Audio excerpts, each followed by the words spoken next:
ẹ̀yin tẹ́ máa ń sọ pé ẹni tó ń sọ̀rọ̀ ẹ jẹ́ kó gbójú ẹ̀ bọ́ta, ẹ jẹ́ kó ṣe gbá kan tó bá mọ̀ pé ohun tó bẹ́ẹ̀ kíní kan igbá kan àwo kan. ṣe rí fídíò tí máa play fún wa yẹn ẹ wá gbọ́ ẹni tó ń sọ̀rọ̀ ẹ̀ yóò tí gbójú ẹ̀ bọ́ta o. in fact àánú ṣe mí gidi gan. ẹni tó ń sọ̀rọ̀ yóò tí gbójú ẹ̀ bọ́ta wọ́n kàn ṣe gba nọ́mbà yìí pé àwọn máa fún ẹni nọ́mbà ìpè á bá Awíkonko sọ̀rọ̀ ìpè ohun tí pásítọ̀ ṣe fún òun fún ọdún 10 ó dẹ̀ di èní arábìnrin yẹn dẹ̀ kú. ọ̀hún tí gbójú ẹ̀ bọ́ta arábìnrin yóò tí gbójú ẹ̀ bọ́ta o. ṣe lẹ́yìn tẹ́ máa sọ pé yẹn ẹ gbójú yín bọ́ta ẹ ṣe gbákan àwo kan yẹn ṣèbí torí pé nǹkan burúkú tẹ́ ẹ fẹ́ lọ máa fàwọn ẹni ẹlẹ́ni ṣe náà rèé. ẹni tí ò tí gbójú ẹ̀ bọ́ta òun màlẹ́ ti padànù yìí. ẹ wo ṣé ẹ rí bẹ́ẹ̀ fẹ́ bẹ́ẹ̀ kọ̀ òótọ́ ọ̀rọ̀ máa jáde. àníṣe ṣe rí láti ọdún 2025 lọ síwájú gbogbo àṣírí ẹ̀yin pásítọ̀ ibi a máa tú àfi tẹ́ ẹ̀ bá jáwọ́ nìkan ló kù. ṣùgbọ́n tẹ́ ẹ bá ti jáwọ́ bóyá ẹ lè lórí ọ̀fẹ́ ṣùgbọ́n tẹ́ ẹ bá jáwọ́ àṣírí gbogbo yín pátábà látòkèdélẹ̀ a máa tú ni. ṣé wọ́n arábìnrin tó kú yìí ìgbà tó ṣẹ́kù ìgan ni òkú àṣẹ wàá já gidi. ẹ wo ẹ má jẹ́ kí n sọ̀rọ̀ jù bẹ́ẹ̀ ni ẹ wá lọ gbọ́ bí Mr. Awíkonko bí wọ́n ṣe sọ ọ̀rọ̀ yẹn fún ó ká mi lára gidi gan ó ká mi lára gan. ẹ jẹ́ ká jọ wá lọ gbọ́. ó ní sad news kan tó wọlé tọ̀ mí wá ń sìn.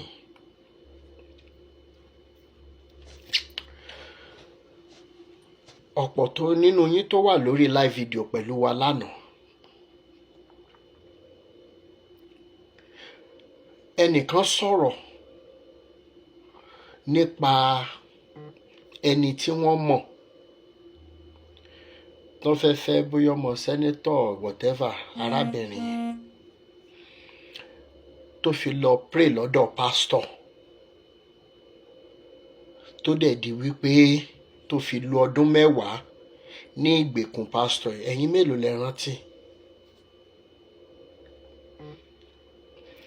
tí ẹni yẹn ń sọ wípé wọ́n ti gba nọ́mbà mi tí wọ́n dẹ̀ sọ wípé ó ní gbogbo ẹ̀rí lọ́wọ́ tí wọ́n sọ pé wọ́n máa bá mi sọ̀rọ̀.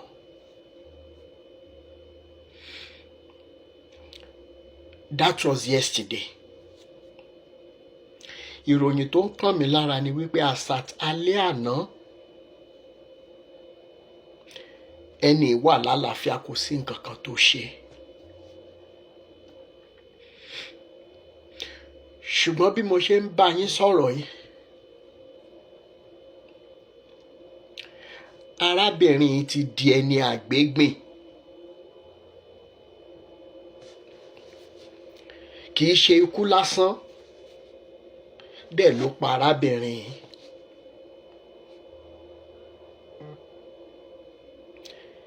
nígbà tí wọ́n máa gbọ́ ariwo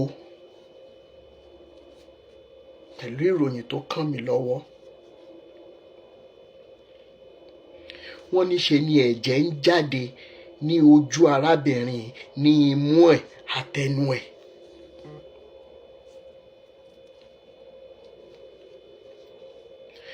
ẹbí ẹnìkan nìyẹn kì í ṣe pásítọ̀ yìí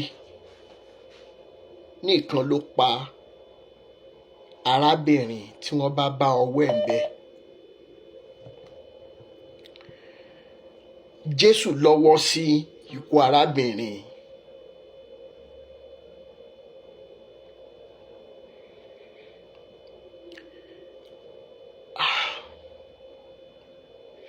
arábìnrin lẹ́bi ó lára o. ìwọ pásítọ̀ tá à ń sọ yìí allegedly obìnrin yìí ó ti jẹ́ kí obìnrin yìí fi ikú ṣe àgbà gbogbo wa.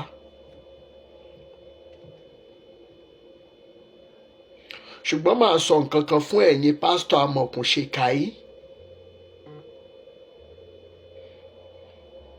wípé àwa tẹ́ ẹ máa papọ̀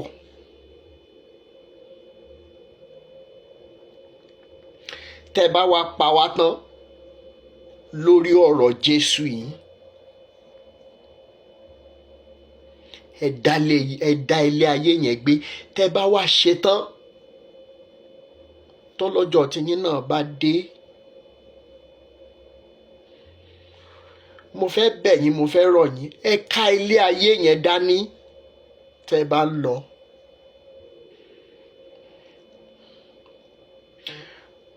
Nípa pásítọ̀ yìí,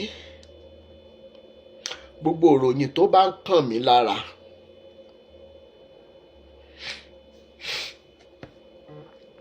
àmọ́ jẹ́ ká gbọ́. Ṣùgbọ́n wo olùgbọ́ mi tó ṣì wà nínú ìjọ kan tàbí òmíràn,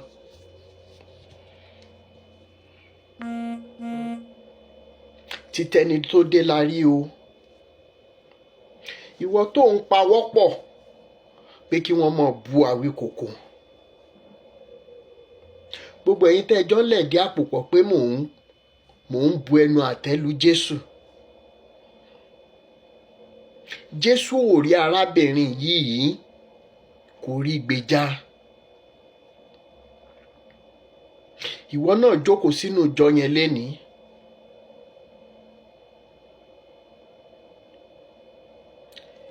Gbogbo bá a ṣe ń sọ ọ́,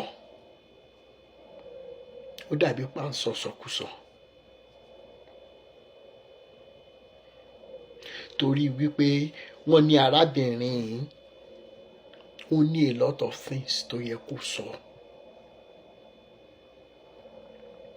Ẹ ti dẹ́mi ẹ̀ légbodò, ó wá yẹ kẹ́ ẹ sún jẹ ni.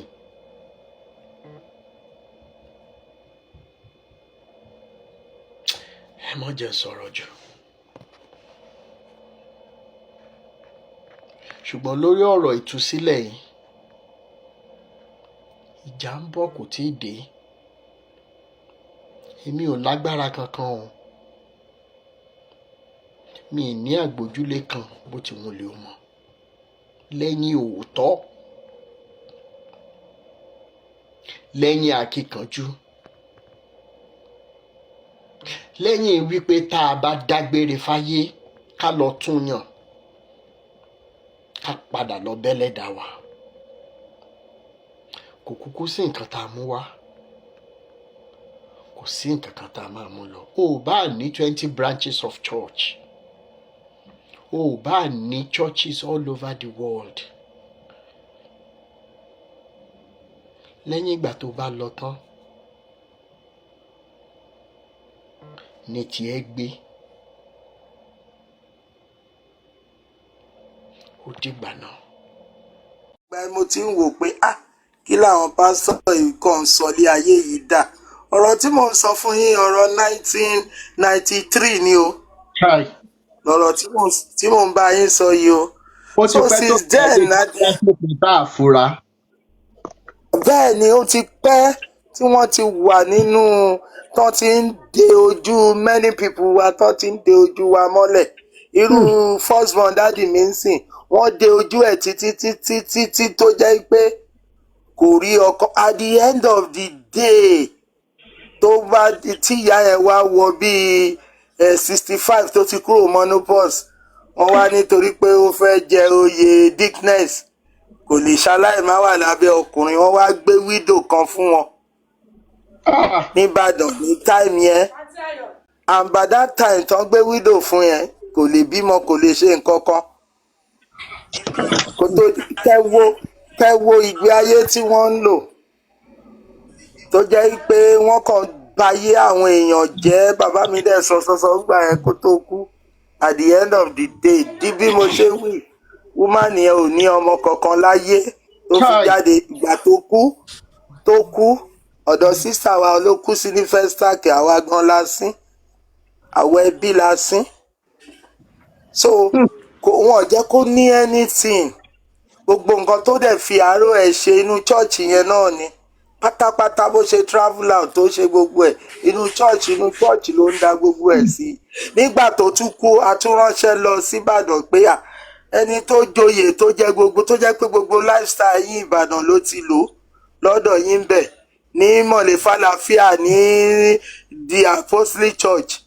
ẹ jẹ́ mọ̀ pé ńgbà tán máa rányàn wá àwọn redeem ló bá wa sin wọ́n nígbà tí wọ́n máa rányàn wá wọ́n wá rán èèyàn méjì péré wá Chai. wá láti odindi Ìbàdàn ẹ wo bí gbogbo lifestyle yẹn gbogbo nǹkan tí woman yẹn fi àárọ̀ ẹ̀ ṣe pa dísìn àkẹ́rù ẹ̀ kúrò ńbàdàn ó wà ní ilé ọkọ ẹ̀ ń bẹ̀ o tó tán padà fún yẹn because àwọn náà padà mọ bọ́n ṣe yanjú ẹ̀ kó tó di pé sísá wa yẹn yarí tó wá mú wọn sọ́dọ̀ for complete láti 2016 ló ti mú wọn sọ́dọ̀ kó tó di pé wọ́n ṣẹ̀ wá kú níbi 3 years ago. Ẹ wo bí wọ́n béèrè pé báwo lẹni ṣe ń live báwo ló ṣe ń ṣe ń bo ló tiẹ̀ lè wà nísìn for the past years láti sí ẹ̀ ní o ló ti wà ní the Apostolic Church. So wọ́n ti kó wa nígbèkùn ọjọ́ ti pẹ́ all these things tàdé wá ń rí lóríṣiríṣiríṣiríṣiríṣi ẹrẹ́ lómii alóhùn ṣe ìsọjí èmi máa ń sọ fáwọn èèyàn máa ní Christian ni mi o torí Christian ni bàbá tó bí mi chọ́ọ̀chì tí mò ń lọ ń sìn wọ́n ti ẹ̀gbà kan gbọ́wọ́ léèyàn lórí ìpè bóyá èèyàn wá kúnlẹ̀ sábẹ́ wọn èèyàn ń gbàdúrà wọ́n ní fẹ́nu ẹ gbàdúrà fẹ́nu ẹ sọ̀rọ̀ gbàdúrà nínú ilé ẹ gbogbo ohun tó bá ń fẹ́ tá bá wá sí church ṣe sin ni yàtọ̀ sí apart from that online dẹ̀ ni ká ṣe prayer kólúkálùkù dẹ̀ off kíní ẹ̀ ká gbàdúrà but àwọn míì tán bá ní wọ́n máa máa wò wọ́n á máa ní kó máa gbàdúrà fọ́ta wọn kó máa gbàdúrà fún gbá kó máa gbàdúrà ogun náà ò dẹ̀ wó nínú ayé wọn látijọ́ náà wọ́n máa from one mountain to another mi mọ nǹkan tó ń lé wọn kiri I don't know.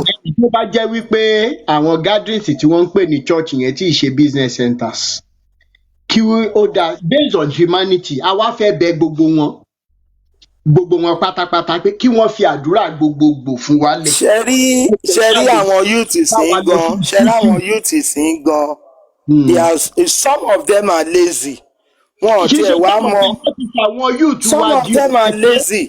Bẹ́ẹ̀ni. Ṣẹ́rí tán bá ti pass through kíní bible kíní wọn tán lọ ń ṣe yìí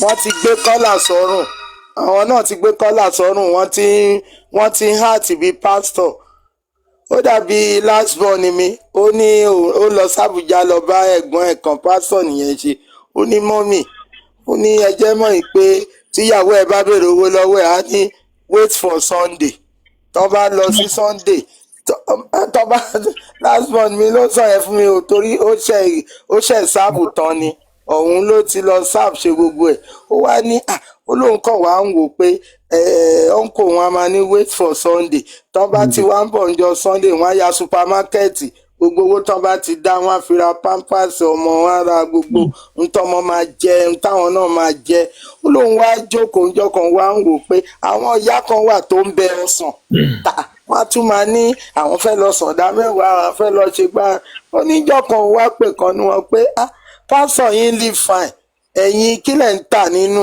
abẹ́ òòrùn tẹ̀tún kówó mo ní má máa sọrú ẹ̀ sí because o mọ level tí òun pẹ̀lú pásọ̀ ẹjọ́ wa o mo ní má máa sọrú ẹ̀ o mo kàn wọ́ọ̀nì ẹ̀ ń gbà ẹ̀ mo ní fi wọ́n sílẹ̀ ojú ẹlòmíì sì dúdú nu wọn gbogbo iṣẹ́ tẹ́lòmíì bá fi àárọ̀ ṣe báyìí orí pásítọ̀ ẹ̀ ni all those young boys ẹni tó graduate lẹni tí mò ń sọ̀rọ̀ fún yín yìí o age ẹ̀ ń sìn ò tí wọ ju 35 years lọ olóhùn tí ń ṣe pásítọ̀ tó ń gba owó fẹ́ pé ní by Sunday tó bá ti ń bọ̀ wọ́n á ya supermarket owó ìjọ owó gbá owó àwo who does onísìn kò tiẹ̀ ṣiṣẹ́ ìyàwó nìkan ló ń ṣiṣẹ́ kẹ́ máa wo bí àwọn èèyàn Ọlọ́run túbọ̀ la wọn lójú ẹ̀mí àmín àwọn túbọ̀ lè ní òye because èmi ò rí irọ́ ti pọ̀ jù ẹlòmíà ní ẹ lọ sórí òkè ẹ mú picture ọmọ yín wá ọmọ yín tó ń ṣe gbá tó ń ṣá at the end of the day ogun yẹn ò kúrò nínú ayé wọn.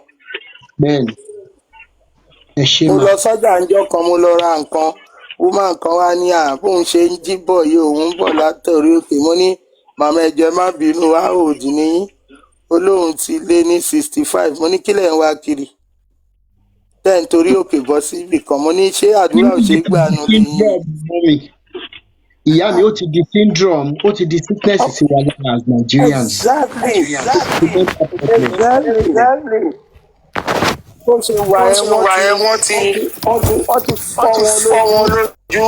Ọlọ́run túbọ̀ máa jẹ́ kí òye yẹn ẹ wo. Ọlọ́run túbọ̀ máa jẹ́ kí òye yẹn ẹ wo bí wọ́n ṣe ń bá wọn mọ́mí tó ń lọ sí wọ́n ṣe ń bá wọn LFM fa wàhálà tán tó ń lọ sí court every time. ẹ worú odindi tó ń lọ kóòtù for what kí ló ń wá sí ọmọbìnrin kéékèèké sùn wọ́n bá ọmọbìnrin kéékèèké sùn wọ́n bá wọn tàbí. ẹ wo olórin yọ́ngọ olórin sọ síríìsì ẹ̀.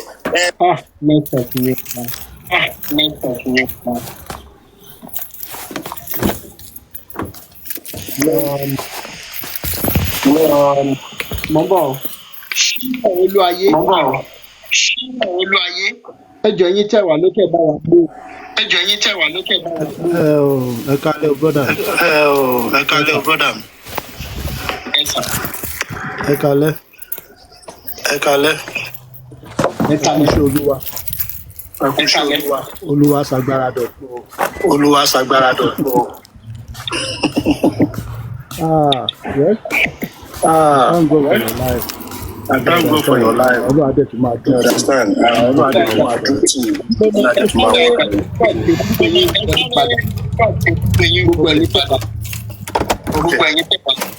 wọ̀ Carry drop. The next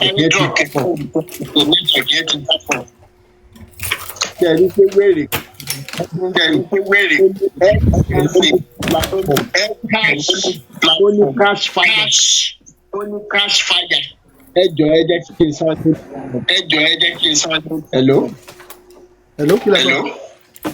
Hello, kí lẹ sọ? ẹ bá mi send. Okay. Hello. Okay.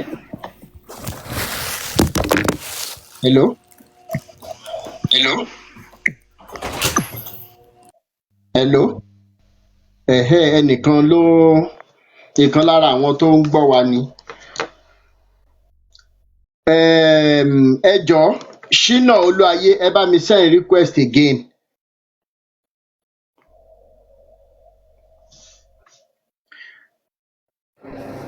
Bọ̀bọ́ kan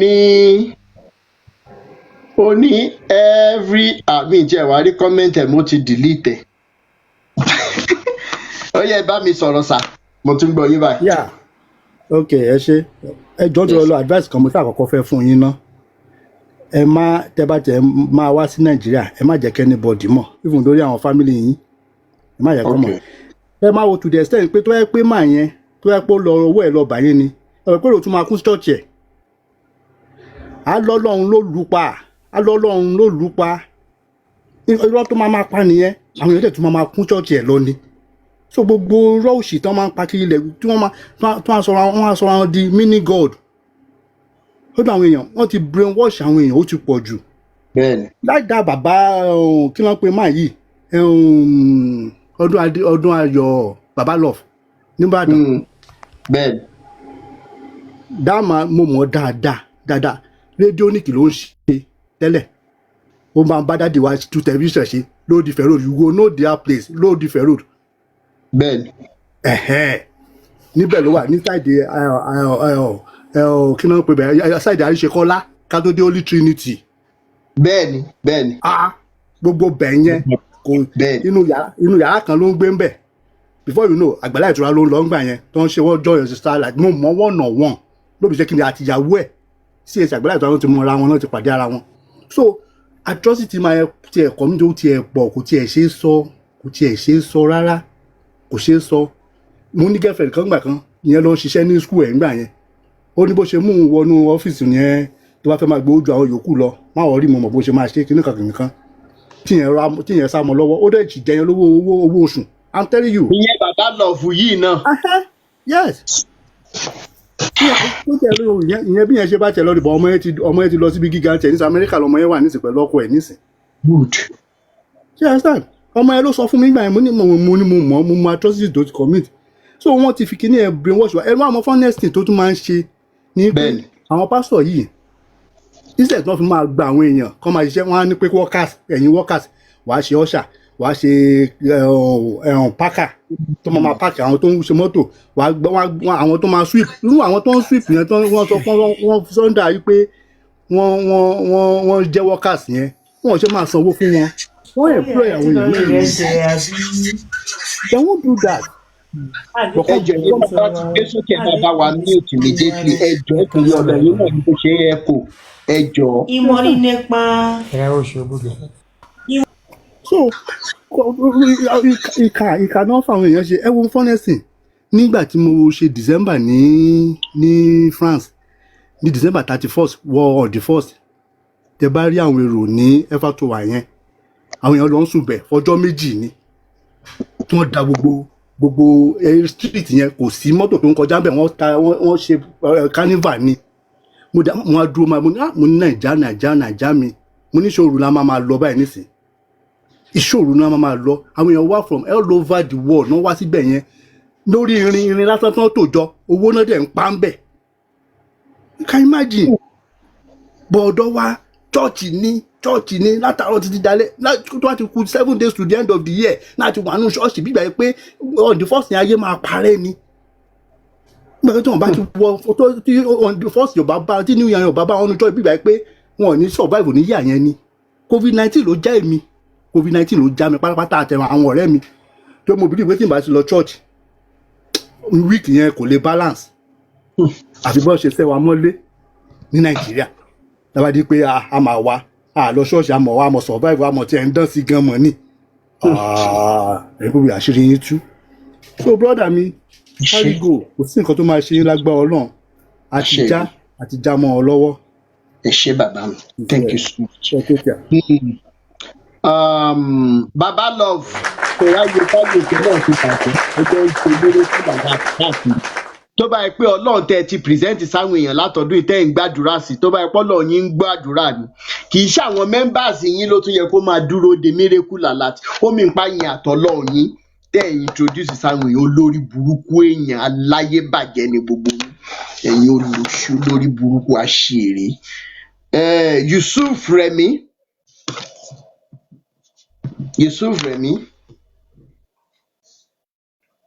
ẹ ní láti unmute.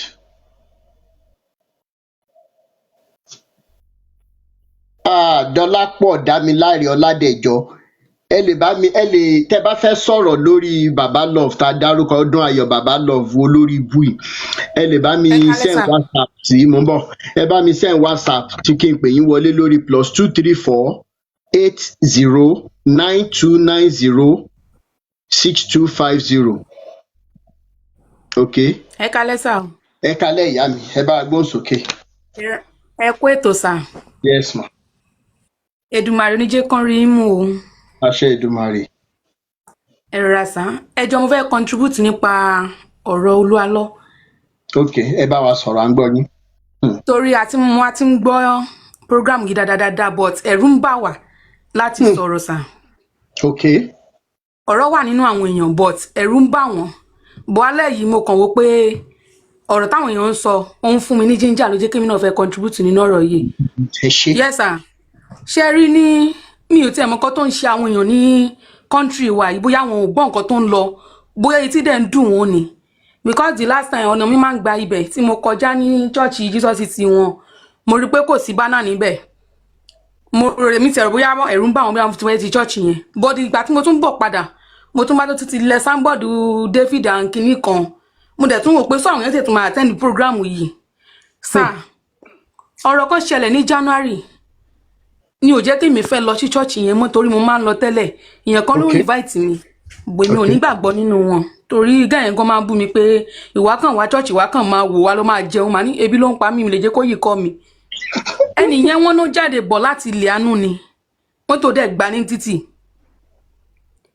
bí mọ́tò ṣe gbá ẹni yẹn ní títì wọn ò sọ nǹkan kan mọ́ nípa ẹ̀ wọn ni kan pa ní ẹ̀ ni wọn ò dẹ̀ bọ́ lọ gbọ́ lẹ́nu àwọn èèyàn so mo dẹ̀ wá wò pé ṣe bẹ́ẹ̀ ni tó mọ́tò gbá yìí fámìlì kan ló ti wá ó dẹ̀ máa láwọn èèyàn kú àbí ó dìbò ẹni yẹn kú so ọ̀rọ̀ yẹn àwọn èèyàn wọ́n mọ ọ̀rọ̀ yẹn sínú àwọn tó bá wà ní church in time in January wọ́n mọ ọ̀rọ̀ yìí wọ́n bẹ̀rẹ̀ sí sọ fáwọn sáà sọ fáwọn èèyàn pé ẹni tó bá gbọ́rọ̀ yẹn lẹ́nu ẹ̀ máa arrest ẹ̀ pípé kan jẹ́ kó mọ bẹ́ẹ̀ so èmi kàn tún ro ọ̀rọ̀ yẹn lọ pé mi ò tí ì rí anybody tó mention rẹ̀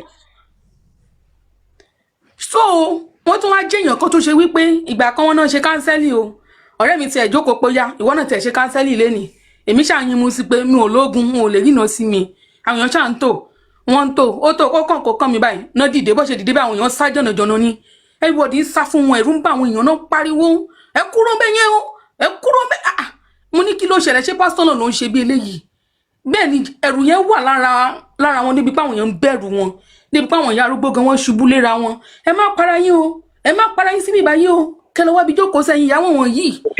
ẹ̀lò ẹ jẹ́ kẹ́ni tó ń sọ̀rọ̀ tán ẹ jẹ́ kẹ́ni tó ń sọ̀rọ̀ tán ẹ jọ̀ọ́ ẹ má bínú. mo wá ń ro nǹkan yẹn pé tó bá ṣe pé lóòótọ́ náà rí kí ló ṣẹlẹ̀ tó yẹ pé ìbẹ̀rù wà lára wọn even èmi gun ti ẹ̀ fẹ́ ń wojú wọn tó ẹ̀rù máa ń bà mí níbi pé yàn wo kìnìún ni so since that time èmi ò ti fẹ́ jẹ́ ìtọ́ church wọn yẹn mọ́ even a lot of program lọ́rẹ́ mi yẹn máa ń invite mi sí pé wọ́n tó fẹ́ ṣe program kan máa lọ́lọ́ aṣọ yín èmi ò lọ bọ̀rọ̀ tó ṣẹlẹ̀ nígbà yẹn kí ló ṣẹlẹ̀ tó ṣe pé wọn àná ìzẹ̀ bóyá family ẹni yẹn wà ń bẹ̀ o bóyá máa wá gbé o àbí kékọ̀ọ́ kan òun ò sọ jáde wọn ní ẹ̀bẹ̀ ṣọkùnrin ni àbóbìnrin ọkùnrin lẹ́ni yẹn.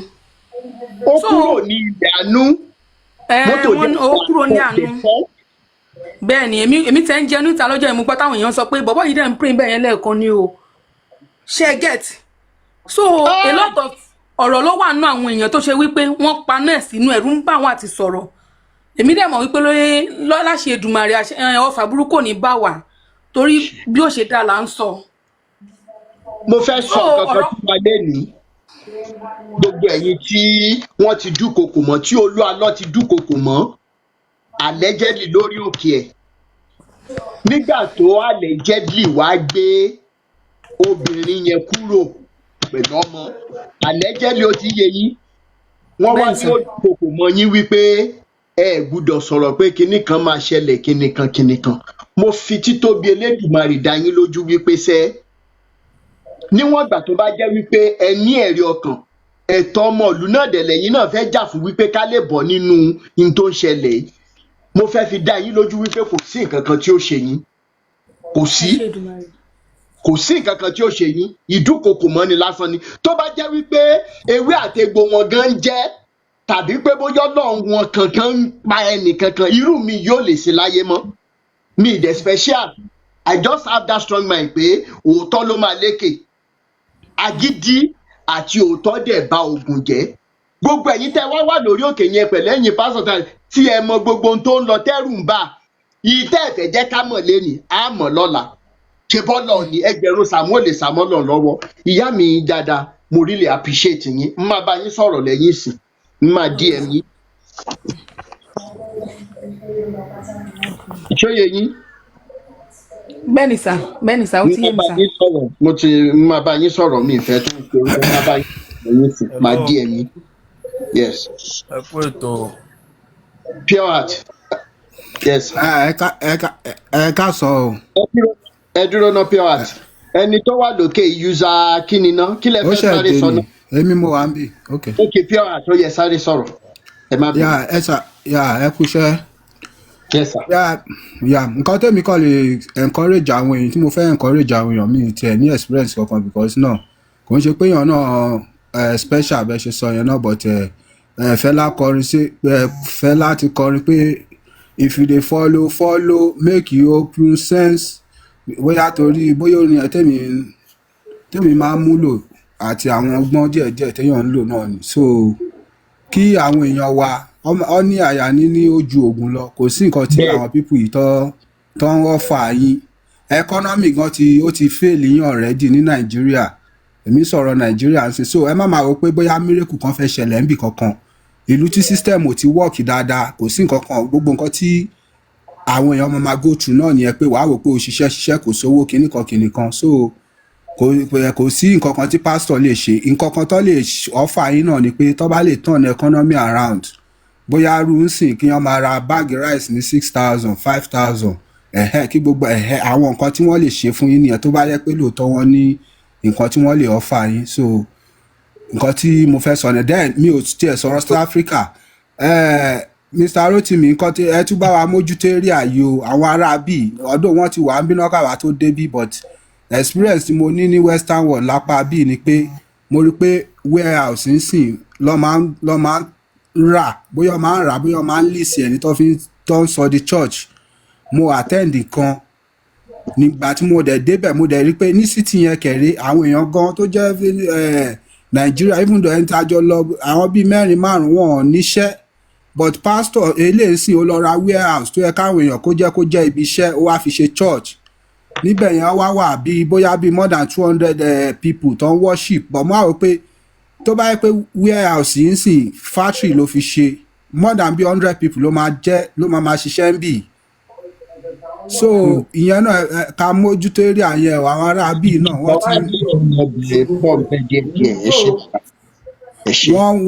wọ́n wọlé wọ́n ra warehouse wọ́n fi ń sọ di kinní owó tó bá ti jí láti kinní àti tó gbà lọ́wọ́ politician tó máa fi ra nǹkan bíi tó ń da tó wá di pé kò síṣẹ́ báyìí o. ẹ ṣé bàbá mi. ẹ bá wéré àyẹn náà kọ́ máa ra warehouse o iṣẹ́ owó la wá bíi kò ń ṣe pé ṣọ́ọ̀ṣì láti fẹ́ máa wá ṣe o. Thank you so much bàbá mi. Ó yá user kí lorúkọ ẹ̀ mo ń bọ̀ prophet testimony mo ń bọ̀ ẹ má bínú ó dà pẹ́ ni ó yá tó wà lókè user whatever. Howdy bàbá èwo lẹ ṣe. àlàáfíà. ẹ kú ètò ṣọlá lórúkọ mi ṣọlá ẹ̀sán ẹ kú ètò ẹ mọ nǹkan ẹ mọ ọ̀nà tẹ́mi fẹ́ gbà kọ́ mi ṣe rí ẹ má bínú torí chess player lèmi kò yẹ yín sọ àwa máa ń dig deep kan tó bá ti jẹ́ àwọn iṣu tó wà.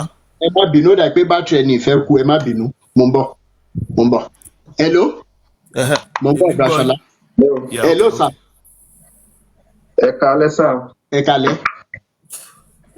yes sir à ń pè láti Ogun State ní Ìlaro. Ogun State ní Ìlaro ok. bẹ́ẹ̀ni close to border níbí báyìí. ok sir. yes sir. ètò yìí aláwọ̀kọ́ tí mo kọ́ fẹ́ wọlé sórí ẹ̀ ni ẹni tó ń bá ẹ sọ̀rọ̀ yìí pásítọ̀ lèmi náà. ok sir. ṣe é gbọ́dọ̀ sà. bẹ́ẹ̀ni sir. mi ò sọ wípé nǹkan tẹ̀ ń sọ kò ń ṣe nǹkan tí kò true. ok sir. torí pé àwọn míì tá a bá níwájú nígbà tí àwa bẹ̀rẹ̀ èmi nígbà tí mo fẹ́ bẹ̀rẹ̀ iṣẹ́ tí mo ń ṣe iṣẹ́ electrician níṣẹ́ tí mo ń ṣe. ok sir. àti kékeré dẹ̀lẹ̀ mi ti máa tí mo ti mọ̀ bó wọ́n ṣe ń sọ fún mi nígbà yẹn gan mo máa ń kọ́ fún wọn pé mi ò lè ṣiṣẹ́ yìí ọ̀tí nígbà tó yá tí mo rí pé kò ń ṣe wípé ó gba aṣẹ́ yẹn fún ara ẹ̀ lọ́wọ́ mi tó nígbà tó gba àwọn bàbá kan bàbá níwájú tá a súnmọ́ pé ẹ̀bùn tọ́lọ́ fún wa yìí pé ká tún mọ̀ tí ṣe wà pẹ̀lú mi sà. a wà pẹ̀lú yín. láti lè mọ̀ sí àti pé kíyàn bá máa já sí kòtò nígbà míì ọ̀pọ̀lọpọ̀ ẹlòmíì inú wọn gan-an ó fẹ́ rán èèyàn lọ síbi tí yóò fẹ́ rárá. mo ní láti step back padà. mi ò sọ pé kò sí èèyàn ọlọ́run wà o. gbogbo pásítọ̀ dẹ̀ kọ́ ni wòlíì pé kò ń ṣe pé gbogbo wọn náà ní èké o lọ́lọ́run pé o. kò ń ṣe gbogbo ẹ̀ ó dìpẹ́ǹdì ọ̀nà tó ní kálukú bá gbà tó fi bẹ̀rẹ̀ iṣẹ́ ìránṣẹ́. èmi nígbà tí mo fẹ́ bẹ̀rẹ̀ inú yàrá mo ti bẹ̀rẹ̀ mi ò lè gbowó lọ́wọ́ anybody tí mo fi ra bẹ̀rẹ̀ bọ́lọ́run ṣe rá ń ṣe díẹ̀díẹ̀ tí mo ra fi rá ń lọ pẹ̀lú àwọn èèyàn tọ́lọ́run rán sí mi. ṣùgbọ́n wípé àwọn pásítọ̀ eléyìí kí wọ́n wò wọ́n ra warehouse irú ìtàwọn dáàdì wa kan sọ wọ́n ṣe báyìí. bíbélì sọ pé àwọn èèyàn mi ń ṣègbé nítorí pé wọn kò ní ìmọ̀. alákọ̀ọ́kọ́ ni pé pásítọ̀ tí ẹ̀ ń sáré lọ bá yẹn kí nìkan tẹ́yìn mọ̀ nípa ẹ̀ kémi tó sọ pé mo lọ bá pásítọ̀ kan nísìnyí bí ìròyìn spiritual father kan ó pè mí sí sọjí kan màá ti béèrè lọ́wọ́ Ọlọ́run ṣé mo lè lọ bá ṣé kò ṣe tó máa gba nǹkan tó wà lọ́wọ́ mi àwọn tó máa mú mi kó níwájú ẹ̀ ni wípé nǹkan tí mo fẹ́ sọ̀rọ̀ lórí ẹ̀ ni ọ̀rọ̀ tí dáàdì yẹn sọ wípé àwọn kan ṣe rédíò ní tẹ́lẹ̀ no ọlọ́run lè má mi ò sọ pé nǹkan tó ṣe da ọ̀ mi ò mọ ní ti pẹ́ ọlọ́run máa ń ṣe ìbẹ́ẹ̀ ẹlòmíì ó lè gba nǹkan kó lọ́wọ́ ẹ̀ kò ṣe pé gbogbo wa ló yàn láti máa ṣiṣẹ́ mọ́ iṣẹ́ tá à ń ṣe ìwọ̀n ṣe evangelist prophet ẹni sùúrù evangelist prophet Emmanuel sọmrì tá a bá béèrè lọ́wọ́ gbogbo yín sìn wípé báwo lọ́lọ́run ṣe pè yín ẹlòmíì máa lóun lálàá pé òun rí ẹni tó wọṣọ funfun ó ṣẹ́wọ́ sọ ó ní kó máa ẹlòmíì máa ń sọ wípé iṣẹ́ òun wípé iṣẹ́ yẹn ó ń lọ dáadáa tẹ́lẹ̀ pé nígbà tí wọ́n wá jíṣẹ́ fún òun pé òun nípè òun ò dá òun kọjú mọ́ ṣe òun pé all of a sudden iṣẹ́ yẹn wá bẹ̀rẹ̀ sí ní wálẹ̀ ṣé ọ̀nà wo lọ́lọ́run gbà pé ẹ̀yin. ẹ ṣeun sà ọ̀nà tí ọlọ́run gbà pé mi ni wípé ó ti pẹ́ àti kékeré lèmi ti ní àsọtẹ́lẹ̀ ló ń ṣe ọ̀rọ̀ tèmi pé iṣẹ́ yẹn ní ilé iṣẹ́ ọlọ́run ló máa ṣe but nígbà tí mo bẹ̀rẹ̀ iṣẹ́ tí mo jáde school nígbà yẹn electrician mo lọ kọ́ straight gbogbo àwọn tọ́lọ́run rán sí mi nígbà yẹn pé ọmọ yìí tí n bá lọ ṣiṣẹ́ ń ṣẹlẹ̀ nígbà yẹn wọ́n ní ọlọ́run pe òfin nìkan mi ò gbà mo ń ṣiṣẹ́ mi lọ títí mo fi fẹ́ yàwó but nígbà tó stage kan mo bẹ̀rẹ̀ sí rí àwọn nǹkan yẹn wípé kí n máa wípé kí n wà nílé kan báyìí nísìn bọ́lá ṣe pè mí ní pé ẹnìkan lè ní problem kan nísìn but pé confidence àti gboyà ìpè yẹn tó ti wà lára mi tí n bá gbàdúrà fẹ́ nìyẹn instantly ahil then nígbà tó yá tó ní kí n relocate wá sí Ìlaró fúnra ẹ̀ ló fi hàn mí bàbá kan kò sọ fún mi pé ọ̀rẹ́ wọn ní kó máa lọ bìkan náà mi ò jẹ́ pé ò gbọ́ sí gbogbo wọn lẹ́nu gbogbo wọn tó ń sọ fún mi pọ́lọ́ pé mi ò gbọ́ sí wọn lẹ́nu. instant tọ́lọ́ tí ẹ máa ń pray yẹn ẹ dúró instant tí Ọlọ́run tẹ́ ẹ máa ń pray gbà yẹn ẹni pé ara ẹni yẹn máa yá àbí. instantly ni mo ti mọ nǹkan tó pè mí fún mo ti mọ lẹ́kùn bí tó gbé pè mí nǹkan tó pè mí fún nǹkan tó ní kí n máa ṣe. àní ẹ dúró sẹ́ẹ̀ ẹ ní sùúrù ṣé tí a bá sponsor àwọn èèyàn kan wá bá yín sìn pé ok alẹ́ nìkan tó ní HIV o ṣé ẹ lè bá wa pray fẹ́ ni lójú ẹsẹ̀ lọ́gán tó gbọ́ ìró ayọ̀ rẹ olùgbàlà ayé wa létò ṣé HIV yẹn máa lọ kẹ́niyà lọ ṣe tẹ́sì lójú ẹsẹ̀. nǹkan tó fún èmi ni wípé tó bá gbé wá tó bá ní gbàgbọ́ tẹ́ ààrẹ èèyàn kan bá yá nísìn bí any spiritual attack anything tí n bá gbàdúrà fún ó dẹ̀ níbi tó rán mi sí ó níbi tó pè mí sí. ẹ ti fi condition kan sí wípé ẹni yẹn gbúdọ̀ nígbàgbọ́. network yẹn break ẹ sọ̀rọ̀ kan fún mi ẹ sọ pé báwo ló ṣe pè mí bó ṣe pè mí ní pé ibi tí mo gbé wà tẹ́lẹ̀ lẹ́kọ̀ọ́ mo rí wípé ọ̀rọ̀ yìí ọ̀rọ̀ ló kàn rọra lẹ́sà mo rí wípé wọ́n gbé òkú ọmọ méjì kan wọ́n gbé wá bá mi níbi. ṣé nínú ìran ni àbí nínú àlá. nínú ìran ni. ibo lẹ wà nígbà tí ìran yẹn ti wá. mo ń gbàdúrà lọ́jọ́ yẹn ni wọ́n gbé òkú ọmọ méjì kan wọ́n gbé wá síwájú ìta wa wọ́n wá sọ pé mi ni mo pa àwọn ọmọ yẹn. mo ní mi kọ́ ni mo pa wọ́n mo pe ìyàwó mi jáde pé mi ò sí nílé mo ṣe ti ibiṣẹ́ dé ni ìyàwó mi náà sọ fún mi nínú ìran yẹn pé mi ni mo pa wọ́n. mo pe mọ́mì mi náà jáde pé ìgbà mi mo ń ké lójú kíní yẹn pé wọ́n ní èmi ni mo pa àwọn ọmọ yẹn pé mi kọ́ mọ́mì mi náà sọ pé èmi ni mo pa wọ́n àwọn ló wáṣẹ̀ wá lọ ọ̀nà ẹ fún mi pé ká jẹ́ pé mo wà nílé ni àwọn ọmọ yẹn ò ní kú àwọn ọmọ tí mo dẹ̀ rí yẹn ibi tó gbé fún mi gangan. ẹ dúró náà ìlú wo lẹ́lẹ̀ ti wá iná ṣé ọmọ Oǹdó ni yín. kò pẹ́ tí mo débẹ̀ kí mi gan tó mọ̀ pé yes lóòótọ́ pè mí síbi. bẹ́ẹ̀ so kí wàá ló wá ṣẹlẹ̀ lójú ìran yìí. Ìlaro mo ti ń pè kò dẹ̀ sẹ́ni tí ò mọ̀ mi bẹ́ẹ̀ bá confirm á jẹ́ kó yé. ẹ ní sùúrù bàbá mi ẹ fi confirmation táwa fẹ́ sìn ṣé ẹ mọ̀ pé ẹ sọ wípé tẹ́ bá fẹ́ gbàdúrà fẹ́ni tó sick ó nídìí ìgbàgbọ́ àbí. bẹ́ẹ̀ni. so àdúrà tí yín ò lágbára tó unbelief débi pé nìyẹn nídìí ìgbàgbọ́ òkè tá a bá mú yín lọ sí wọ́ọ̀dù àwọn ọmọ kéékèèké ńkọ́. ẹ bá mú mi dọ́dọ̀ àwọn kéékèèké báyìí nísìnyìí lẹ́sẹ̀ tó bá ti sọ fún mi pé kí n lọ síbẹ̀. tó bá sọ fún yín tó bá sọ fún yín. lórí line ibi tẹ́ gbé wà yìí nísìnyìí gbogbo àwọn tó wà ń bẹ̀ ẹ ní kí gbogbo wọn kan try kan mú omi kankan dání tí n bá gbàdúrà láti bí báyìí. àwọn tó ní ìdìwòsàn wọ́n ti ń wọlé sórí prógrámù wa a fẹ́ ṣe ètò brother brother Emmanuel ẹ mọ̀ pé mi mọ́ for now advert lẹ fẹ́ wá ṣe lórí péjì mi ẹ lọ sórí péjì yẹn ẹ lọ ṣe advert lẹ fẹ́ wá ṣe advert lọ́lọ́run iṣẹ́ ríbi tí ìyàwó ìbá wa dé iṣẹ́ rí bó ti wà mọ́ àná yìí bá hello. Yes, sir, brother. Yes, sir. Ẹ káàsán bá Amẹ́ríkà mo wà lóko. Okay, sir. Okay, sir. Yes, sir. Kẹ́rí kó tó di pé mo wá síbí báyìí. Bẹ́ẹ̀ni. Mo ní bọ́dà kan tó wá pè ní bọ́dà kí mo máa ń pe ẹ̀gbọ́n ẹ̀. Okay. Dọ́ọ̀ àwọn náà gbèsè àmì náà ní church ọjọ́ pé lágbára náà á fi kọ́lé ṣe pé water last yìí. Wọ́n ní church lẹ́gbẹ̀ẹ́ lé wọn. So a máa fi ṣe léṣe pé water last yìí. So àwọn máa ń lọ káàkiri dé ti pé tí mo yàn ń sọ́bà bó tàǹgbà ẹ̀. So ẹ̀gbọ́n mi wá mú lọ sí chọ́ọ̀chì bàbá lọ́ọ̀bù yẹn tí ọba ìbá ti kọ́kọ́ jáde báyìí nǹkan tó máa sọ fún yín ni pé kẹfún appreciate òun máa tó pé yẹn bí máa yẹn léyìí dáadáa bó bá ṣe ń bọ́ síta bá ọmọ ní ẹfún appreciate òun ọmọ yẹn máa fowó lẹ̀ wọ́n máa fowó lé wọn lórí ọmọ máa fowó lẹ̀ bó ṣe wáyé kan tó ṣe ẹ̀ṣẹ̀ tó dẹ́rù bà mí ni pé ó mú aṣọ wá lọ́jọ́ yẹn máa ní aṣọ tó ń wọ̀ nígbà tí yà ń jẹ òun ni ẹbí àwọn èèyàn léèrè ọ̀pọ̀lọpọ̀ mọ́ kínní ó ní aṣọ tí òun wọ̀ nígbà tí à ń jẹ òun so wọ́n á gé aṣọ yẹn nínú church náà ló ti gé o wọ́n ní káwọn èèyàn máa dáwọ́ bẹ̀rẹ̀ láti dín nǹkan bíi 20,000 nígbà yẹn àwọn bíi márùn bíi kálukú bọ́ síta ó ṣeé ṣe lórí even though 200 àwọn táwọn olówó wa tó sọ 200 dára aṣọ yẹn ó wá di aṣọ oníta bákàrà bottle water church náà ti máa bottle water o láì bá tí mò ń sọ yìí $50 ní bottle water o bẹ́ẹ̀ $20 àbí $50 ó ta bottle water fáwọn èèyàn ní 1,000 to 2,000. ìyẹn bàbá lọ́ọ̀fù yìí náà.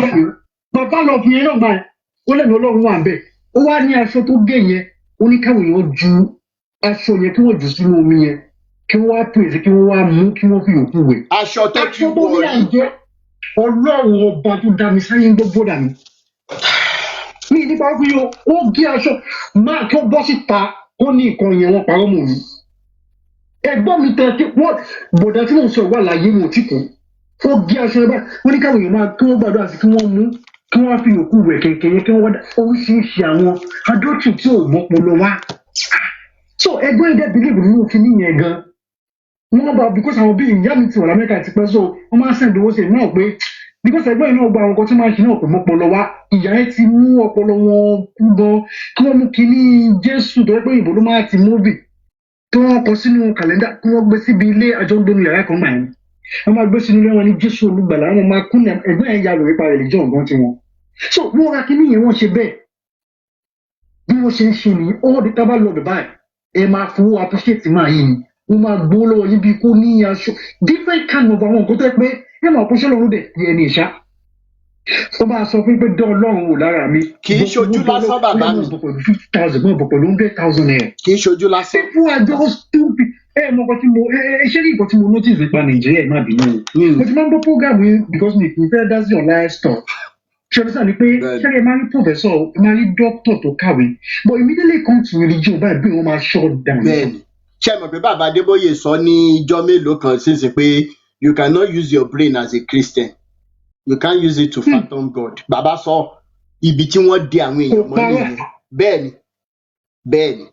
Bàbá love kí lorúkọ ẹ̀yẹn ná? Ọdún ayọ̀ bàbá love orí pé ayé ẹ̀ ti bàjẹ́. Church ló ń jẹ́ bàbá love. Olúwàjọ́ ó wà pẹ̀lú bàbá love fọlọ́rọ̀ tù ọdún ayọ̀. Ọdún ayọ̀. Àkàwọn náà bàbá dá ọdún ayọ̀.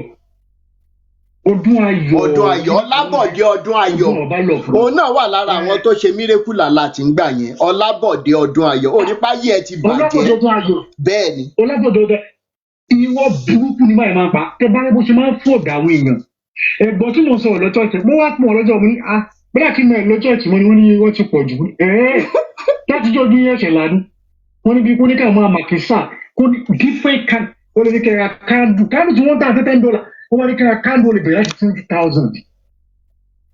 tí ó dẹ̀ sẹ́ni tó máa lọ bèrè lọ́wọ́ ẹ̀ pé kándù ò ṣiṣẹ́. ìyàwó ìyàwó ẹ̀ ṣiṣẹ́ o. no as in kándù tẹ́ máa rà tẹ́ kò ní ṣiṣẹ́ tẹ́ ẹ̀dẹ̀ lè lọ bá pé kò ṣiṣẹ́ ẹ̀ lè lọ bá. ìjọba nídìí láti dá sí ọ̀rọ̀ scamming yìí tẹ́ bá ń wá yahoo they should start from the altars. EFCC EFCC ọ̀rọ̀ ti kàn yín. kándù tó ní káwọn èèyàn máa tọ̀ sínú omi no NAFDAC òróró tó ní kí wọ́n máa mú ọ̀pọ̀lọpọ̀ kó wọn ní kí grave bàjẹ́ ní use àwọn èèyàn mú ìmúkúmu bọ aṣọ ọ̀dọ̀tí ẹ̀gbọ́n ìmú. ó mú. wọ́n bọ àjọ lọ ní wọ́n rà báyìí tí wọ́n dẹ̀ mú ìbẹ̀rẹ̀ wọn ti ra bottle water wọ́n mú bottle water yẹn wọ́n fa sọ́yìn síbẹ̀ wọ́n mú wọ́n gbàdúrà wọ́n ṣe gbogbo ẹ̀ ọ̀pọ̀ gbogbo kíní iná ẹ̀gbọ́n yìí wọ́n ọ̀kadà ni wọ́n ń gún ọ̀kadà. ẹ̀gbọ́n ìgbòkọ sáà wọ́n lè máa gbọ́ wọ́n ní mi lórí Facebook wọ́n lè máa gbọ́. bàbá mi iṣẹ́ pọ̀ fún wa o. àwọn gbọ́dọ̀ olóòótọ́ pé mo lè fún yín ní kọ́ńtáàtì wọn kẹ́kọ̀ọ́ wọn. kò sí wàhálà a máa sọ̀rọ̀ lẹ́yìn ètò. bẹ́ẹ̀ ó láṣọ tí yà jò nígbà tí yà fi jò. Ọlábọ̀dé ọdún ayọ̀ sórí páyé ẹ ti bàjẹ́ tọ́ba yàtọ̀ bá ń ṣépè fún àwọn èèyàn láì ṣépè ṣé wọ́n wùwàdúrà ṣọlábọ̀dé ọdún ayọ̀ wùwàdúrà omi ìdọ̀tí. bó ṣe ní káwọn èèyàn máa mú kó bọ́ síta ọ̀rọ̀ tí mò ń sọ ṣe pé ó lẹ́lẹ̀dá pé ẹ̀ ṣẹ̀ṣẹ̀ ẹni kó bọ́ síta kó la parọ́ náà bẹ́ẹ̀ ni. ó máa rọ́ mo mẹ́bọ̀. Ọdẹ́kúnlé Epaphras. mo lè rántí láti yẹ 2012 nǹkan tí mo sọ bá yà bí ìkọ̀ bí yẹ 2010 to 2012 ẹ bá àwọn tó ń lọ jẹ́jẹ́ kí wọ́n bọ́ síta.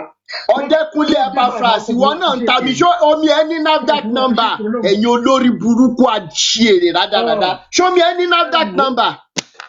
ta ló ṣe kò sẹ́ni tó yẹ wo ẹ mọ̀ ṣé ní gbogbo ìgbà yẹn ẹ jẹ́ kí n sọ kọ́kọ́ fún yín gbà yẹn because tí wọ́n bá ní ká tọ́ kándù ká gbé sórí kándù yẹn máa jó wa ṣé ní gbogbo ẹni náà ṣàwọn wèrè kọ́ ṣé mọ̀ ìyún ní bírèkì ọ̀ máa sọnù ní bẹ́ẹ̀ nílé ṣé mọ̀ ó mọ̀ nǹkan tó wá ní kéèyàn máa ṣe lójú ẹ̀ wọ́n máa ní pé gbogbo tó bá wà lákàntì ẹ̀ fi jọ́ ọlọ́ òkè ó máa ṣe print kan ẹ lọ wo àwọn kìíní program ẹ̀ lọ́la lónípẹ́ nìkan wà ìyá ń jẹ́ bó ṣe wá ó wá lówó kan tó ní lọ́wọ́ nǹkan ní pé tó bá lè fowó gbowó tó ní lọ́wọ́ tó bá lè kó sílẹ̀ bó ṣe fowó yẹn appreciate Ọlọ́run mú òkan Nàìjíríà youth bí wọ́n ṣe ń ṣiṣẹ́ mọ́ wọ́n kọ́ ọba ṣe bí wọ́n ṣe di fọ́ọ̀lù wọ́n ní bó ṣe ní pé Ọlọ́run òun ò báyìí ó ní ó kàn gbà kọ́ ni pé nìkan ṣe fún ní about kí nìkan mílíọ̀nù yẹn kárí lọ́ọ́ pass protocol tó wá ní pé òkè èèyàn máa ń ṣiṣẹ́ kó tó lówó mọ́ Nàìjíríà o ẹ lọ ṣe dókítà ẹ lọ ṣe lọ́ọ̀yà ẹ lọ kò sí ẹ má jẹ́ kí n pa ọkùnrin téèyàn bá chóòkì kò sí Nàìjíríà ẹ pé wọ́n kẹ́ni kí ní jẹ́ CPR kò sí bẹ́ẹ̀. they just gbé wọn ti kú tọmọ tí ẹ bá chóòkì ní Nàìjíríà sí tó pọ̀ ṣèṣì pé wọ́n mọ gbàdúrà ní lórúkọ bàbá lórúkọ ọmọ kájẹ́ bí bá ṣe máa léèvù lọ nìyẹn. ṣé bóun náà sọ pé mọ́tò gba ẹnìkan níwájú ṣọ́ọ̀ṣì lọ́dọ̀ Olúalọ́sìn tí wọ́n bò mọ́lẹ̀ ìjọba Nàìjíríà àtàwọn ọlọ́pàá wọn ò gbọ́. kí ẹ rí nǹkan ẹ̀rọ tí Olúwalọ́run ṣe ẹ̀ka mi lára ni pé òkè ẹ̀ẹ́dùn nǹkan tó mọ̀ ọ̀tì jù pé òkè ìyàwó àtọ́mẹ́ṣe wá dogun ṣe wá di kí ṣé ẹ̀ẹ́dẹ̀ jẹ́ kí n sọ kí nìkan fún yín wọ́n ti tẹ́ bá ti challenge criminalism tó bá ti challenge nǹkan tí wọ́n ṣe tí ò dáa ẹni kí wọ́n máa tọ̀nù ẹ̀sìn wọ́n ti rí níbi ogun pẹ̀lú àwọn ìjà ogun. wọ́n máa pè wá ní antichrist bẹ́ẹ̀ ni antichrist ni. antichrist tó wá ní pé àwọn ogun táwọn ti jà gan jèrè lọ kí lógún ní í ṣe pé ìyàwó àtọ́mẹ́ náà máa ṣe bímọ àzìyá àti bàbá tí mi ò ní ilé orí ọmọ mi fún kí ni. ó sú mi ẹ ṣé bàbá mi ẹ ṣé máa bá yín káàtì lẹ́yìn sí a máa sọ a máa spread the searchlight síbẹ̀ bẹ́ẹ̀ ni tá a bá ti ní victim mẹ́ta mẹ́rin péré la nídìí tí legal team wa fi máa ṣiṣẹ́ bẹ́ẹ̀ ni èèyàn mẹ́rin péré wọn ò nílò láti tó 5. màá ṣe nǹkan kan fún yín mo bá lọ sí Nàìjíríà màá kí láti lọ ní iye yìí màá mú ìkọọdù gbogbo bí wọn ṣe ń ṣe ní church. ẹ ṣé bàbá mi níta nídìí ọlọ́pàá nídìí evidence bẹ́ẹ̀ ni ọlọ́pàá nídìí evidence torí ọ̀pọ̀ nínú àwọn wèrè tó wà lórí ọ̀tá ìlú yẹ kó wà lẹ́wọ̀n. kì í ṣe pé kí yọkọ wọn ṣe ojú ẹ online kó máa gbáwò èèyàn ni àwọn tó máa yìí pé báyà fọṣẹ ni ó máa ní jọ Ọlọ́run wò máa mú 50,000 bọ̀ bá ibo làwọn èèyàn ti rí owó yẹn. wọ́n dẹ̀ máa jáde. wọ́n máa ń ya ni ìṣojú lásán bàbá mi tí wọ́n bá san wọ́n ní nífọ̀kànbalẹ̀. kọ́kọ́ ṣiṣẹ́ o àwí àfi ní ẹnìkan gbàdúrà lórí ìbò kan ṣe wá nìyẹn ó kọ̀ fún àwọn sítórì wíìlì wọn yẹn. géètì ni bẹ́ẹ̀ni. ẹnìkan sọ pásítọ̀ kan pè mí ìgbà ó ní pé òun fẹ́ ra àga sí chọ́ọ̀chì mo ní ẹni tó bá jókòó síbi àga yẹn mo ní ikú ló máa pa ogun wọn dànù. mo ní kí n má sọ bẹ́ẹ̀ ọlọ́run máa rìwọ́ọ̀dù mi mo lọ́lọ́run mo ní ẹ jẹ́ kí n sọ aláàánú ta ní Amẹ́ríkà bíi iṣẹ́ wa láláàánú wa kò sí nìkan tí ó lọ sí iṣẹ́ tó kò wo tẹ̀ fún kò possible. bẹ́ẹ̀ni ẹ ṣé bàbá mi máa ṣẹ́fù nọ́mbà yín a máa sọ̀rọ̀ lẹ́yìn sí. ẹni àmì owó ọ̀sùn lè tèmi wọ́n mọ ní òkè ẹni ọlọ́run ká mọ̀ bọ̀ ẹni ọlọ́run ṣé ẹni èṣù ní èmi báyìí ṣá gbogbo wa lẹni ọlọ́run mí nípa fún yẹn mo máa sọ kinní kan mo máa ní ṣé bá ní pẹ́ta lè yan ọlọ́run ní Nàìjíríà ẹ má bínú Dangote ni màmú. tọ́lọ́ ló provide iṣẹ́. àtẹ́lí lókè tí wọ́n bá ní pẹ́ta ní kírímìnà màmú olè dépò Adébólè nígbà pásítọ̀ gbogbo wọn yẹn bẹ́ẹ̀ ni. ní kírímìnà ok Dangote dá lè ṣẹlẹ̀ èèyàn bíi 5-6 ewé yẹn pọ̀ tí wọ́n ń jẹ lábẹ́ ẹ̀ náà tó ń fìdí wọn ní páàkì wo ni chọ́ọ̀chì ọ̀tọ̀dẹ́yọ̀mù wèrè tí wọ́n kọ́ ní páàkì wo ló mú wá sí Nàìjíríà. kò sí. ẹ̀wá ní Nàìjíríà ò dá ṣé Tinubu ló ń jí gbogbo owó Nàìjíríà náà ṣé wọ́n fáwọn èèyàn síbi bẹ́ẹ̀ ni those people tó ń jẹ chọ́ọ̀chì kan náà wọ́n dé wà gbogbo àwọn owó táwọn pásítọ̀ yìí ìbò ni wọ́n iṣẹ́ òní wọ́n ṣe tí wọ́n fi owó yìí. wọn ṣiṣẹ́ o. máa ra private jet kò lè sẹ́ni bọ̀dẹ̀ tó yẹ wọ́n lọ́wọ́. ẹ ṣé bàbá mi máa pé a máa sọ̀rọ̀ lẹ́yìn sí ó gbúdọ̀ já iṣẹ́ gbogbo wa ni bàbá mi àlejò kó sú wa agbájọ ọwọ́ la máa fi sọ̀yà. ẹ ṣé bàbá mi. màmá rí kó dẹ́bi oríṣi kò lè tọ́pọ̀ torí iṣẹ́ owó tó ń gbà yẹn kò lọ náà mi kò níbi tó ti fẹ́ jẹun kò ní bòmí owó tó ń gbà ó kọ́ chọ́ọ̀chì kan sẹ́gbẹ̀ẹ́ ó kọ́ skul kan sẹ́gbẹ̀ẹ́ chọ́ọ̀chì owó tó ń gbà lọ́wọ́ àwọn ọmọ ẹni tó tòṣòrí kan ọmọ sí skul yìí. òun náà ti kọ́ skul. àwọn ọmọ kékeré nígbà yẹn ẹ̀wọ̀n yìí ó ń gba 15,000 bẹ́ẹ̀ bíi 20,000 bàbá lọ́ọ̀bù sì ń gba àtìlẹ́jọ 55,000 ọmọ kékeré. bàbá mi ẹja sọ̀rọ̀ lẹ́yìn sẹ́mọ́ tí ìjà bẹ̀ tán ń máa pè ní tí bá ti ṣe tán sìn ń máa pè yín ń máa pè yín yes sir. fàájà ẹ̀dúró àwọn tó ti ẹ̀bùrọ̀ aṣọlá ó yẹ sáré continue. ẹ má bínú èmi mọ̀rọ̀ summarize gan ṣe get and then as a chess player ṣe rí gbogbo ọ̀rọ̀ èmi máa ń kọ́ study èèyàn dáadáa mo ti máa ń wo àwọn programs yín àwọn gbogbo ẹ ṣe máa ń wá online tẹ máa bọ̀ nǹkan kan wà ẹ jẹ́ ká dig deep ẹ get nǹkan kan wà o tá a ti máa sọ̀rọ̀ ń pa ẹ̀ because system ló máa ń fa gbogbo àwọn nǹkan wọ̀nyí o tí ìlú bá da system ló ti bẹ̀rẹ̀ o system wa ó so terrible gan because gbogbo nǹkan táwọn people ń ṣe is like pé kányàn légbò kán tó wá máa bá dayọ̀ sí kílẹ̀ máa yọ̀ kán tó wá máa ba nǹkan tí ó mọ̀ yọ̀ gẹ̀rẹ̀rẹ̀ sí nǹkan ẹ̀gẹ́ system ìjọba ní o ṣe rí exposure ó mà dá láyè kò dá kójú èèyàn ṣókùkù it's like pé a ṣe ń live níbi ìgbà bí ayé àwọn 1950 60 wọ̀nyẹn tí understand nǹkan tí mo tọ́ra sọ because ṣe rí èmi airport mo ti ń ṣe mo láwọn ọ̀rẹ́ gan láti Ethiopia láti ǹjẹ́ ẹjọ́ mọ̀ pé nílẹ̀ ńlẹ̀ yẹn ní Rwanda ńlẹ̀ yẹn you can never be a pastor láì ṣe pé o graduate and then before you start ipe o operate wọ́n fẹ́ mọ iye tó wà lákàntẹ̀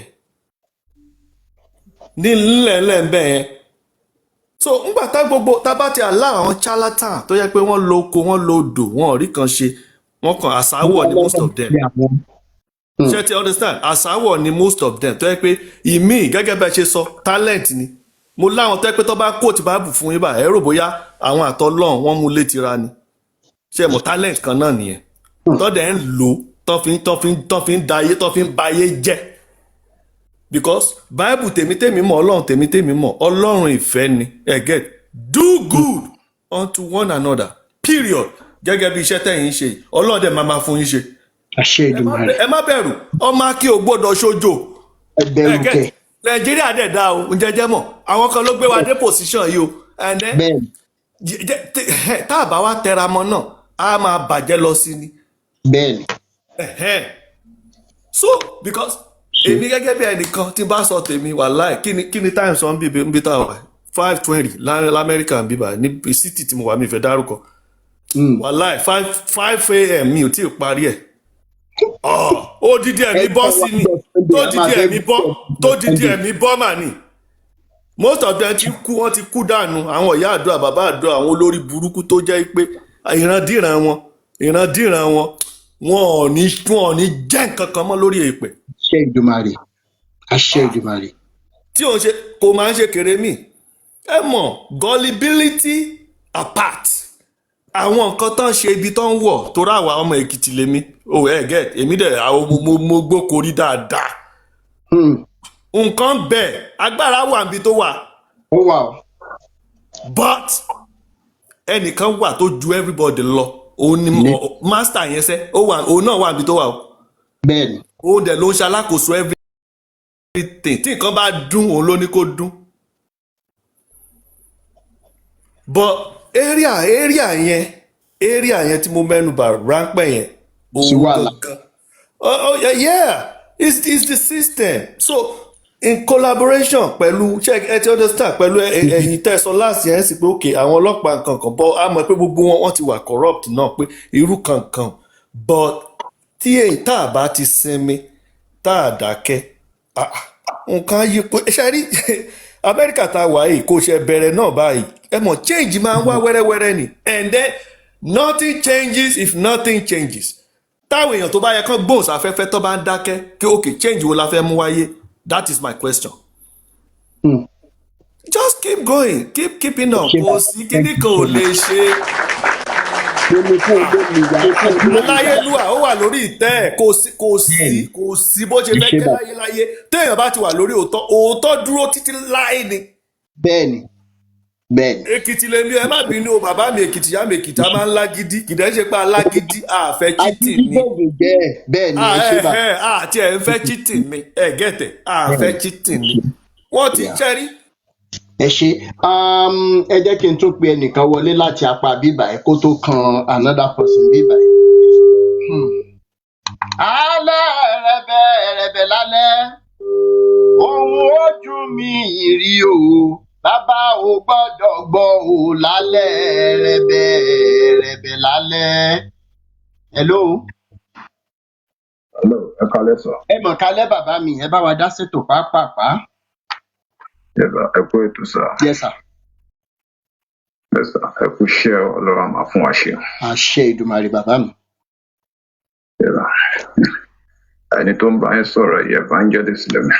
Okay sir. Yes sir. Gbogbo wípé àwọn nǹkan tó ń ṣẹlẹ̀ lórí íńtánẹ́ẹ̀tì káàkiri báyìí ó jẹ́ kí ojú àwọn èèyàn kó là láti mọ ibi tó yẹ kíyàn gbà àti ibi tó yẹ kíyàn kẹsẹ̀ sí. Ọ̀pọ̀lọpọ̀ èèyàn míì wà tó jẹ́ pé fúnra ẹ̀ náà ló ń lọ sọ àṣírí ẹ̀ níbi tó ti ń sọ̀rọ̀ tó ti ń sọ̀rọ̀ fún pásítọ̀ ó lè sọ secret ẹ̀ fún pásítọ̀, ibẹ̀ ló máa bá wọlé sí lára. Ló máa fi bẹ̀rẹ̀ sí tọpinpin ẹ̀. Ṣé ọ́ndà CAC lẹ́yìn wà bí ẹni chọ́ọ̀chì titi yín sà? Wọ́n ní format káàkiri. Bẹ́ẹ̀ni. Wọ́n gbọ́ sà. Mo ní pé ṣé ẹ̀yin ní chọ́ọ̀chì titi yín ni àbí ọ́ndà chọ́ọ̀chì kan lẹ́wà sà? Èmi ní ṣọ́ọ̀ṣì tọ́dọ̀ tèmi ni. Ok, kí lorúkọ chọ́ọ̀chì yín ká lè mọ̀ sà? Ó dẹ̀. Orúkọ ṣọ́ọ̀ṣì tèmi ni Orí Òkè Ìmọ́lẹ̀ àti Iṣẹ́ Ìyanu. Orí Òkè Ìmọ́lẹ̀ àti Iṣẹ́ Ìyanu. Iṣẹ́ Ìyanu. Ṣé bàbá mi ṣáà lè gbé ẹni tó sì kì wá sọ́dọ̀ yín tí ó sì gba ìwòsàn lọ́gán tẹ́ bá ṣàdúrà fún? Aláwọ̀ kankan. Kò nílò kan gbé wá, ó lè pè mí, èmi ó lè pè tó bá lórí fóònù gan mo lè gbàdúrà fẹ́ nìyẹn tí mi ò bá rí. Ó dà, mo ti ní nọ́mbà yín báyìí fún ìwòsàn. Bẹ́ẹ̀ni. Ẹ bá wa ṣàdúrà. Ṣé bá pray fún ẹni yẹn? Kò nílò kí n mọ country tó wà, kò nílò kí n mọ ibi tó ti wá. Ó dà. Bí n bá ti gbàdúrà ṣe báyìí ọwọ́ ẹsẹ̀kẹsẹ̀ Ọlọ́run yóò dẹ̀ ṣe. Tẹ́ bá pray fẹ́ni yẹn sà, ṣé ká máa retí bóyá bí ijọ́ kejì tàbí ijọ́ kẹta so that kẹ́ni ẹ mọ̀gbà tó máa lọ ṣe test again tá a fi máa mọ result. Mo serious o. Bẹ́ẹ̀ni, ó bí ọjọ́ kejì mo ti gbàdúrà fẹ́yàn rí tí mo sọ pọ́jọ́ mẹ́ta tó dẹ̀ lọlé tí ó dẹ̀ díjọ́ kejì tí ó dẹ̀ rí nǹkan náà mọ́. Ó dà. Kò nílò kí n mọ̀ nọ́mbà, ó lè háàdì nọ́mbà gan kó fi pè mí. Ok. Nǹkan tó fún mi nìyẹn. ó ní kí n má ta omi kí n má ta òróró ó pè kí n lọ bomi kàn gan tó yẹ pé òun náà nágbára kí n gbàdúrà sí fún yàn ìjọ tí n bá ti gbà báyìí iṣẹ́ yẹn máa bẹ̀ sí dùn. ó dáa máa direct máa ní kẹ́nìkan pè yín bàbá mi ṣé wá rí tó bá wá rí bẹ́ẹ̀ lóòótọ́ ṣóye yín èmi yìí ni màá máa polówó yín lórí ẹ̀rọ ayélujára mo ti mú nọ́mbà yín sílẹ̀ ẹ ṣé bàbá mi ẹ ṣé. Ọlọ́run wà nínú ayé wa o Prophet T ó yá ẹ bá mi gbóhùn sókè. Bàbá ẹ kú iṣẹ́ sir, the Lord bless you sir. Amen. Ohun méjì tí mo kàn fẹ́ sọ ẹ mọ̀ pé gbogbo program yìí máa ti monitor ẹ̀ mo kàn fẹ́ kí lára kọ̀ọ̀kọ́ ẹlẹ́ẹ̀kejì tí mo kàn fẹ́ emphasize wípé àti ẹ̀rí ènìyàn tó jáde that is speaking for people. Ẹ̀rí ọ̀pọ̀lọpọ̀ even in the Christian arena many people wọ́n ti ń accuse me pé I always speak about you, I always support you. Yes. So but ohun tèmi mọ̀ ni wípé Bíbélì sọ wípé olódodo láyà bíi kìnìún. So ṣe rí gbogbo ohun tí ẹ̀ ń ṣe yìí ìmọ̀ sí Ọlọ́run ni. Tí ò bá sí ìmọ̀ sí Ọlọ́run it will not stand. Nǹkan tí mo kàn fẹ́ bẹ̀ yín mo ti ń bá àwọn kan sọ̀rọ̀ náà tó jẹ́ pé they are connected to you. Sherisa gbogbo ìtẹ́ ń ṣe ìbáyìí sìn apá ibì kan ni wọ́n ti ń mọ feelings ẹ̀ and corruption yẹn gbogbo àìṣe yẹn dẹ̀ ṣe pọ̀ come what the larger arena tí iṣẹ́ yẹn ń chìnì láti dé. So I don't know ṣẹ́rí àwa kan náà the more we see things like this àwa rí bí answered prayer fún àwa. náà ti rí ohun tí a mú wá fún wa lénìí ẹ bá wa like ẹ bá wa share ẹ bá wa subscribe sí orí Òjíṣẹ́ TV ẹ bá wa tẹ notification bell so that a bá tún mú àwọn àkọ̀tun wá fún wa ẹ̀yin lẹ́ kọ́kọ́ máa rí títí di ìgbà tá ò tún máa pàdé lórí Òjíṣẹ́ TV ó dàbọ̀.